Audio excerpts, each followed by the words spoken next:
Western Spring Television. Ours it is.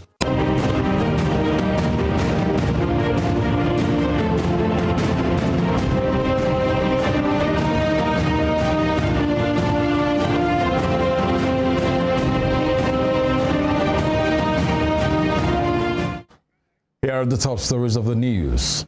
The Nigeria Railway Corporation resumes train services on the Kaduna-Abuja route. The Nigeria Center for Disease Control says the country is at a very high risk of increased Lassa fever transmission.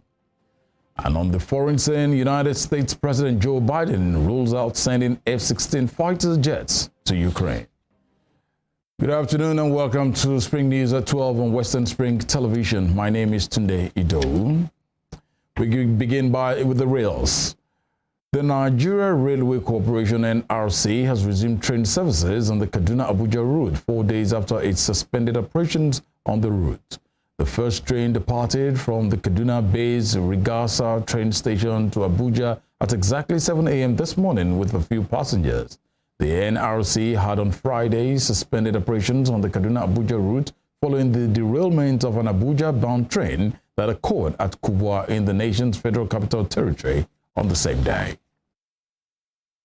And to political matters, the presidential candidate of the Labour Party, Peter Obi, assured a crowd of supporters in Jigawa State that he remains committed to delivering a new Nigeria if voted into power. Mr. Obi gave the assurance during his presidential campaign in the state. He noted that the Nigeria of today is full of insecurity, poverty, no roads and no schools, stating that it's what he wants to change.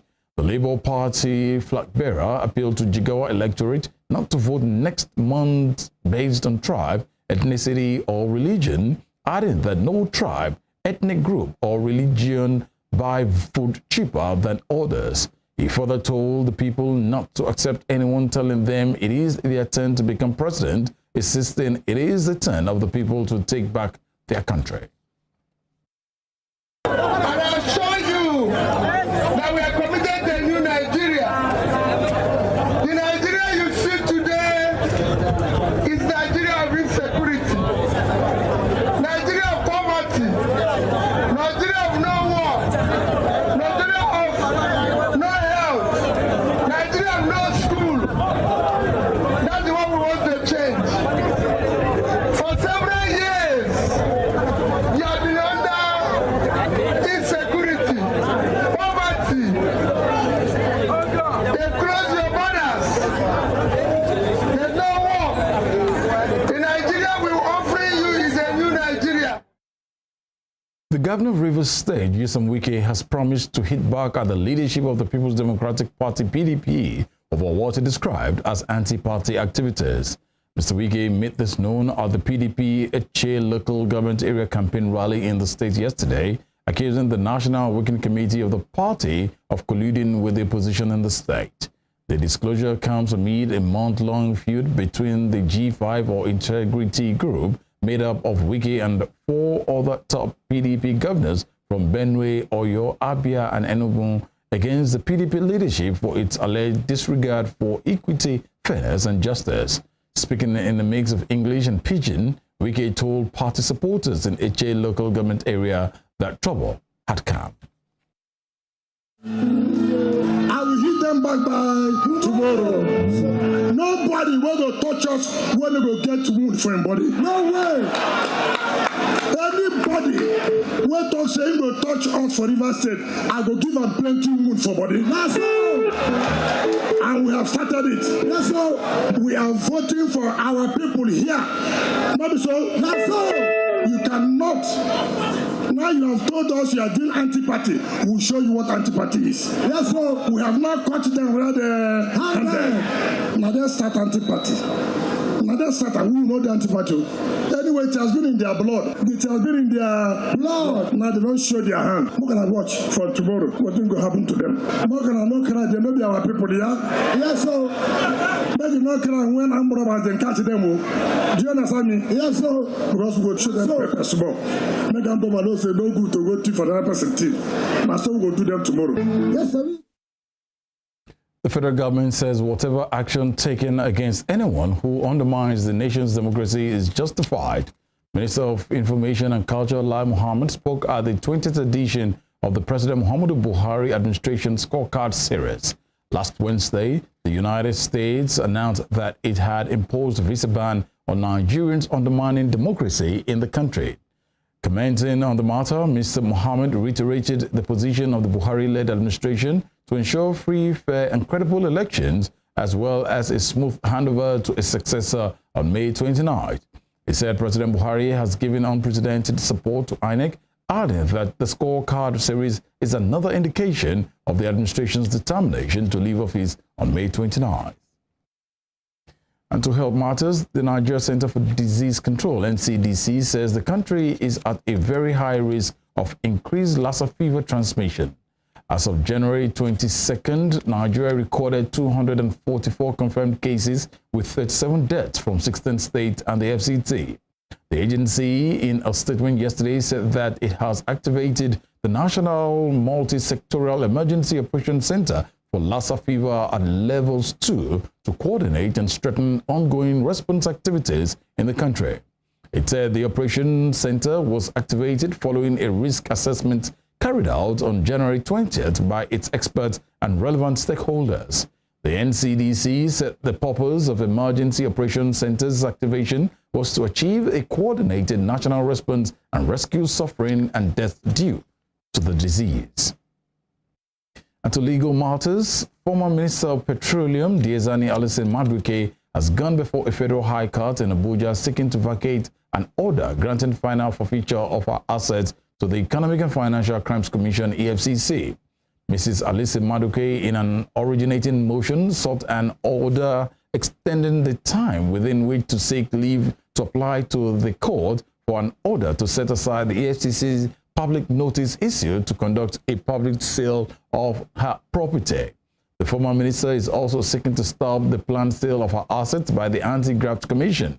The FCC had issued a notice that it planned to conduct a public sale of all assets seized from Mrs. Alison Madueke beginning on January 9th. In the motion filed through her lawyer, Mike Ozekhome, she argued that all the orders of forfeiture were obtained by the EFCC were made without jurisdiction of the court and ought to be set aside. The former minister said she was not given fair hearing in all the proceedings leading to the orders, nor was she notified about the proceedings or served with the court processes. Elsewhere, President Muhammadu Buhari has urged Nigerians to appreciate what they have, as the situation in the country is not dear when compared with other countries. The president stated this at a state banquet in Kano at the end of his official visit to the state after commissioning some projects executed by the government and the private sector. He congratulated the Kano State Governor Abdullahi Ganduje for doing very well on infrastructure, adding that his recent visit to Kogi, Yobe, Lagos and Katsina have shown that the respective governors have done very well within the confines of funds available to them.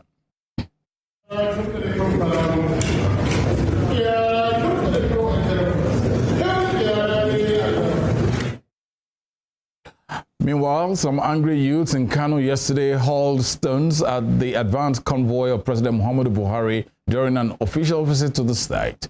Security had been beefed up across the Kano metropolis as the president visited the state to inaugurate 8 development projects. The president arrived at the Aminu Kano International Airport in the morning, and from there he was conveyed by helicopter to the palace of the Emir of Kano, Aminu Bayero.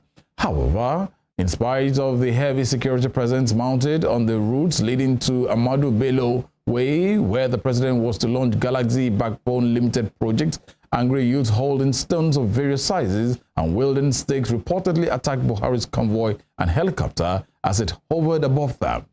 Video circulated on social media showed the moment the Irish youth pelted stones at the helicopter believed to be conveying the president.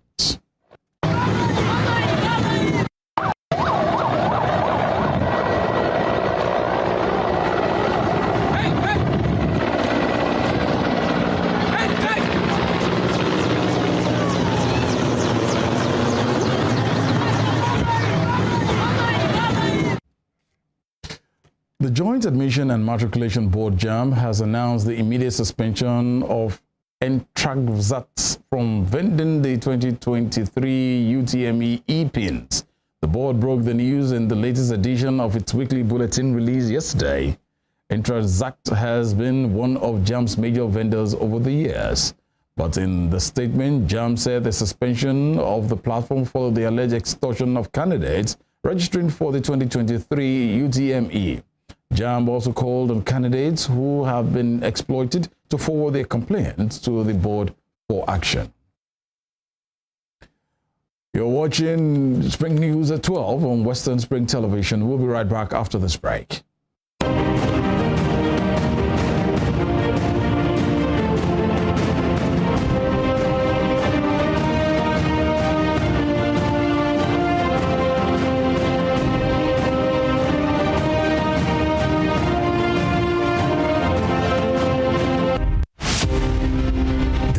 Iconic African presents the narrative of a man destined to exert an imperishable global influence in Western education. His was a story of a freeborn, captured and sold into slavery. He was born in Oshogun, a native Yoruba village near Iseyin in Okeogun axis of southwest Nigeria. Samuel Ajayi Crowther was the foundation student of Fora Bay College, Sierra Leone, the foremost university where the pioneer set of native Africans were educated. Samuel Ajayi Crowther's greatest contribution to humanity was his translation of the Holy Bible into the Yoruba language. The man who authored the Yoruba dictionary was also credited with the translation of English classic hymns into Yoruba and the Ekwere languages. Samuel Ajayi Crowther's private residence in Badagry, incidentally the first story building in Nigeria, is an archival museum dedicated to the memory of Africa's first bishop. Western Spring Television identifies Samuel Ajayi Crowther as a watershed character in history.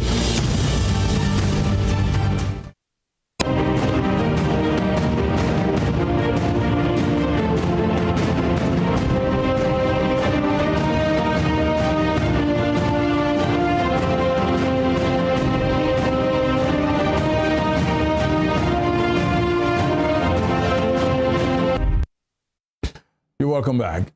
President of the ECOWAS Community Court of Justice, Justice Amalko Ashanti, says the regional court is set for improved and effective performance with its relocation to a new office complex. Justice Ashanti made this known in Abuja during the opening of the court's new building, which will serve as a temporary facility until the completion of the ECOWAS complex. He said the court's previous building that it occupied since 2002 had become inadequate to cope with its operations from two separate buildings with the increasing staff population and needs. On his part, President of the ECOWAS Commission, Omar Traore, lamented the poor implementation rate of the court's judgment and decision, a situation he called for urgent remedy. I'm confident that the new office will enable the court to function efficiently and effectively. It is disheartening to hear Justice Asante to lament the low implementation rate of the decisions of the court. That is a situation we need to remedy. Our citizens must have hope in the rule of law, and they should see rule of law being applied. The low rate of implementation of the Court of Justice's decision does not tell well, and we should be in a position to remedy that.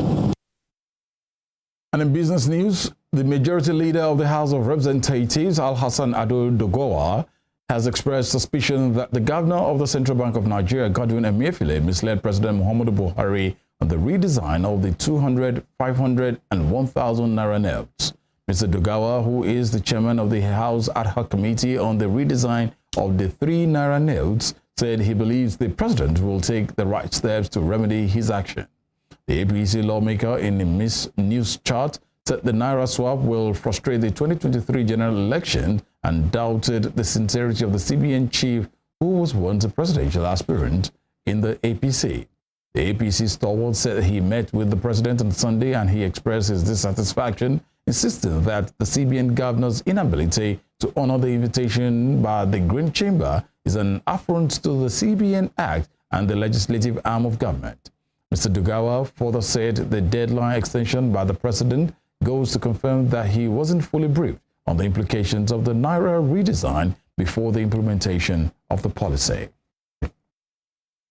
Meanwhile, reactions have continued to trail reports of the unavailability of new Naira notes in commercial banks across the country.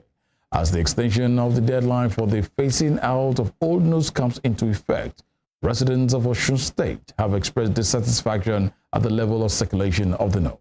Emmanuel Ujuadugele has more on the story.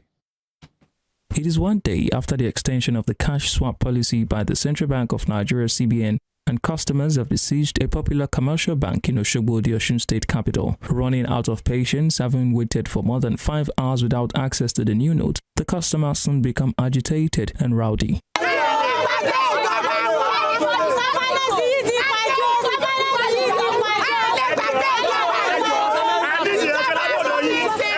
One of such customers, Ms. Beatrice Adeyemi, told Western Spring Television News that she traveled from Iragbiji to use the bank, but her hopes of getting the new notes were dashed. What I feel is that Nigeria is not good. Both of our leaders treat us like we are goats, and that's not good. They are suffering us. In Nigeria, we have never in Nigeria, most of us we are poor. Let me go cool like that. Another bank customer, Mr. Raji Kazim, expressed his pleasure at the failure of banks to handle the situation properly. Well, I consider that it's a very good idea because this issue of a new Naira design is not in circulation as we expected. But with the extension of this the period, I know that the money will be circulating. But the issue that we have with the bank now is they are not even giving us this money across the counter. There is no withdrawal across the counter. It's only where you can have access to it on ATM machine. That is the issue that we have with that. I believe that the CBN, they have to monitor these people in order for them to dispense this money. Away from that bank, Meshak Babatunde was another frustrated customer who accused bank officials of conniving with politicians to halt the new Naira notes in blatant disregard of CBN orders. Understand? I've been here since the morning. I couldn't get any money. Can you imagine? I stressed before I get my money and I save my money to bank, but to have it back is very difficult. Can you imagine? See, this government, we could never forget it. She understands, we are too sovereign.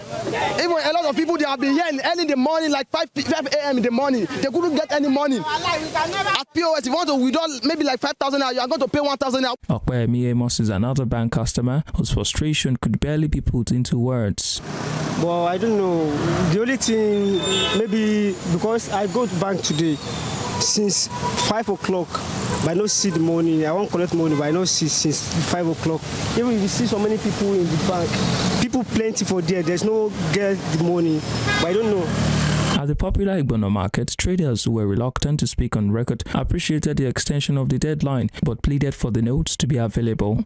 Point of sale operators like Mrs. Ali Zainab also had their own complaints. New cash, I don't have any new cash because it's not available in the bank. Even in the ATM, we can't find new notes there. It's only old note that we dispensed today.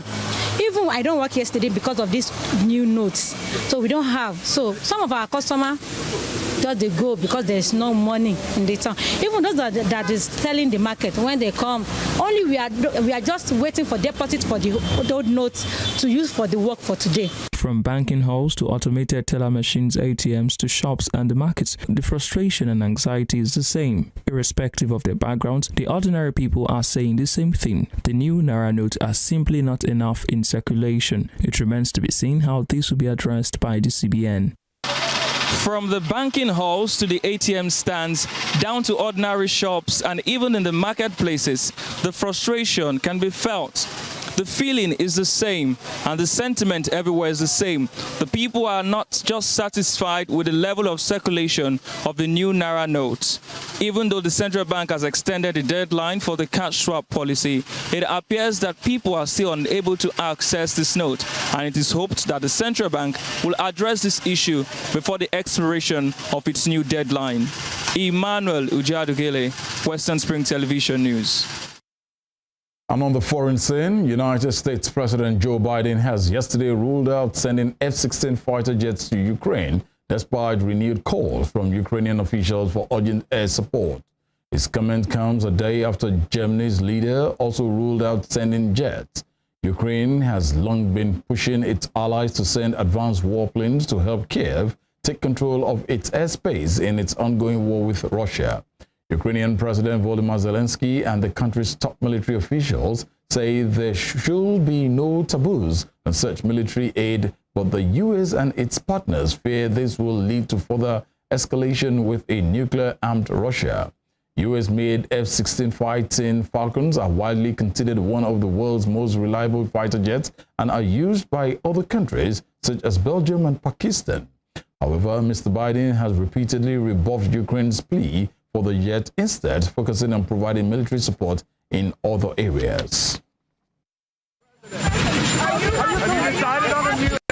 President, will the United States provide F-16s to Ukraine? No. Mr. President. And in Asia, a rescue and recovery operation was continuing in Pakistan after a suicide bombing at a mosque in the northwestern city of Peshawar killed at least 92 people, most of them police officials. A spokesperson for the Lady Reading Hospital in Peshawar, Mohammed Asim, told journalists today that at least 170 people were also injured in the blast at a day earlier. According to him, 52 wounded people remain in hospital with 6 in critical condition. The chief rescue official, Bilal Faizi, said rescue teams were still working at the site where more people could still be trapped. The suicide bombing caused the roof of the mosque collapse, and rescuers have had to remove mounds of debris to recover many of the bodies.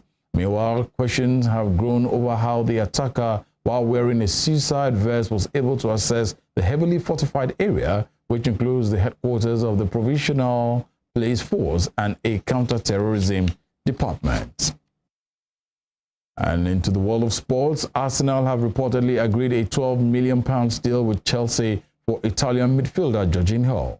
The 31-year-old midfielder is expected to sign an 18-month contract with an option to extend for a further year. The Italian is in the final 6 months of his Chelsea contract, and the Blues are trying to land a British record transfer for Benfica central midfielder Enzo Fernandez. Arsenal have seen 2 bids for Brighton's Moise Caicedo rejected, with the second one amounting to £70 million, and remain keen on the Ecuador international and ready to do a deal should the South Coast side change their stance. Under Mikel Arteta, Arsenal tried to sign Jorginho in the summer of 2020, the year before the midfielder won the Champions League and the European Championship with Italy. Sporting Lisbon fullback Pedro Porro is in London for a medical before a €45 million move to Tottenham. Porro, who can also play as a wing-back, has 3 goals and 11 assists in 25 games for Sporting this season. The 23-year-old Spain international, who has been linked with Spurs throughout the transfer window, was previously at Manchester City, though he did not play for the first team. Before we end the news, here is a recap of our top stories. The Nigeria Railway Corporation (NRC) has resumed train services on the Kaduna-Abuja route 4 days after it suspended operations on the route. The Nigeria Center for Disease Control (NCDC) says the country is at a very high risk of increased Lassa fever transmission. And on the foreign scene, U.S. President Joe Biden has yesterday ruled out sending F-16 fighter jets to Ukraine, despite renewed calls from Ukrainian officials for urgent air support. You can follow us on our social media handles on Facebook, Instagram, and Twitter at Western Spring Television. You can also watch us live on our YouTube channel at Western Spring Television. That ends Spring News at 12. On behalf of the entire transmission team, my name is Tunde Ido. Good afternoon.